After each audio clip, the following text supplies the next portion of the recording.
Hello everyone, मैं नितिश खन्ना और आज मैं आप सबके लिए साइंस क्लास 8 का एक और टॉपिक लेकर आया हूँ। लास्ट वीडियो के अंदर मैंने आपको एक और टॉपिक कराया था मेटल्स एंड नॉन मेटल्स, और आज हम आ गए हैं अपने अगले चैप्टर्स पे, चैप्टर नंबर 5 पे, जिसका नाम है कोल एंड पेट्रोलियम।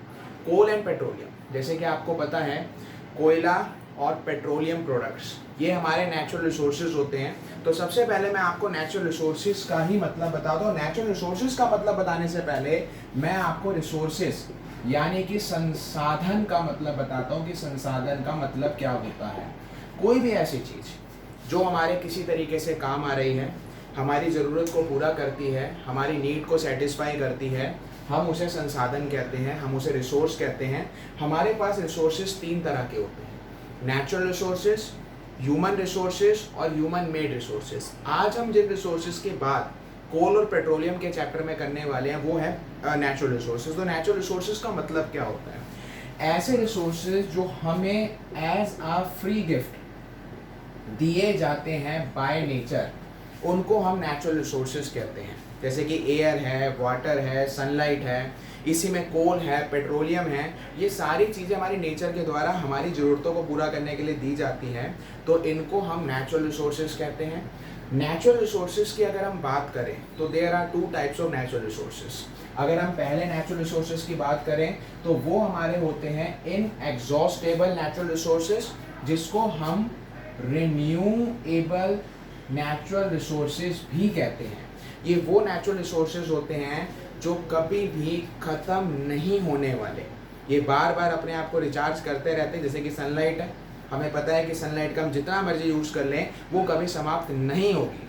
जबकि जो दूसरे हमारे नेचुरल रिसोर्सेज होते हैं वो होते हैं एग्जॉस्टेबल नेचुरल रिसोर्सेज, जिसको हम नॉन रिन्यूएबल नेचुरल रिसोर्सेज भी कहते हैं। और ये वो रिसोर्सेज होते हैं जो कभी ना कभी समाप्त हो जाएंगे। इनके अंदर हमारा कोल आता है, पेट्रोलियम आता है, क्योंकि इनको बनने में बहुत लंबा समय लगता है, लेकिन आज जिस तरीके से इनको यूज़ किया जा रहा है ये बहुत जल्दी ख़त्म होने वाले हैं। इसके अंदर हमारे फॉरेस्ट भी आ जाएंगे। आगे यहाँ पर हम बात करने वाले हैं फोसिल फ्यूल्स की। फोसिल फ्यूल्स, जिसको हिंदी में जीवाश्म ईंधन कहते हैं, जीवाश्म ईंधन कहते हैं, इसका मतलब क्या होता है? कोई भी ऐसा फ्यूल जो हमें एनिमल या प्लांट्स के रिमेन से प्राप्त होता है। जब कोई भी एनिमल या प्लांट जिसकी बॉडी ख़त्म हो जाती है, बॉडी डिकम्पोज होती है, तो बॉडी डिकम्पोज होने के बाद किसी ना किसी फ्यूल का रूप ले लेती है, हम उसको फोसिल फ्यूल्स कहते हैं। एक्चुअली जो हमारे कोल और पेट्रोलियम हैं ये एक तरह के फोसिल फ्यूल्स ही होते हैं, बिकॉज ये हमें जो डेड एनिमल्स और प्लांट्स होते हैं उनके रिमेन से मिलते हैं। जैसे जैसे हम चैप्टर पढ़ेंगे तो आपको पता चलेगा कि हमें कोल कैसे मिलते हैं, पेट्रोल कैसे मिलता है, ये सारी बातें क्लियर हो जाएंगी। अब हम यहाँ पर बात करने वाले हैं, जो सबसे बड़ा मेरा एक्सप्लेनेशन है इस वीडियो के अंदर, वो है कोल। कोल यानी कि कोयला। आप सबने कोयला देखा होगा, एक काले रंग का पत्थर, हल्का पत्थर कहा जाता है, जिसको आज काफ़ी स्थान पर, काफ़ी जगहों पर अलग अलग पर्पसेस के लिए इसका यूज़ किया जाता है। अगर मैं कोयले के यूज़ की बात करूं तो खाना पकाने के लिए कोयले का यूज़ किया जाता है। अगर मैं कोयले की और यूज़ की बात करूं तो थर्मल पावर प्लांट में इलेक्ट्रिसिटी प्रोड्यूस करने के लिए कोयले का यूज़ किया जाता है। और इसके अलावा कई सारी इंडस्ट्रीज़ ऐसी होती हैं जहाँ पर एज अ फ्यूल कोयले का यूज़ किया जाता है। लेकिन सबसे पहले हमें समझना पड़ेगा कि कोयला आया कैसे, इसकी स्टोरी क्या है, इसकी कहानी क्या है। और यहाँ जो मैंने वर्ड लिखा है कार्बनाइजेशन, इसका मतलब क्या होता है, तो मैं आपको जल्दी से एक्सप्लेन करता हूँ स्टोरी ऑफ कोल, और उसके बाद मैं आपको बताऊंगा कुछ कोल प्रोडक्ट्स के बारे में कि कोल प्रोडक्ट्स हमारे कौन कौन से होते हैं। तो ऐसा माना जाता है कि आज से लगभग 300 मिलियन ईयर्स अगो, आज से 300 मिलियन साल पहले हमारी पृथ्वी पे बहुत घने जंगल हुआ करते थे। बहुत जंगल होते थे और जंगल बहुत ज़्यादा घने होने की वजह से जो मिट्टी हुआ करती थी, जो सॉइल हुआ करती थी, वो बहुत ज़्यादा मॉइस्चर कंटेन करती थी, बहुत ज़्यादा नरम हुआ करती थी। तो लगातार ऐसा माना गया कि मिट्टी नरम होने की वजह से वो धीरे धीरे जो पेड़ पौधे थे जो जंगल में थे वो धीरे धीरे पृथ्वी के अंदर समाते गए, पृथ्वी के अंदर जाते गए। अब जैसे कि आपको पता है कि अर्थ के अंदर का टेम्परेचर सरफेस के मुकाबले बहुत ज़्यादा होता है, एक अंदर का टेम्परेचर, एक ऊपर का प्रेशर। तो इस वजह से ये हुआ कि जो भी सारे पेड़ पौधे थे, जो भी सारे जंगल थे, जो भी सारे फॉरेस्ट थे, वो धीरे धीरे जो है कार्बन में चेंज होते गए।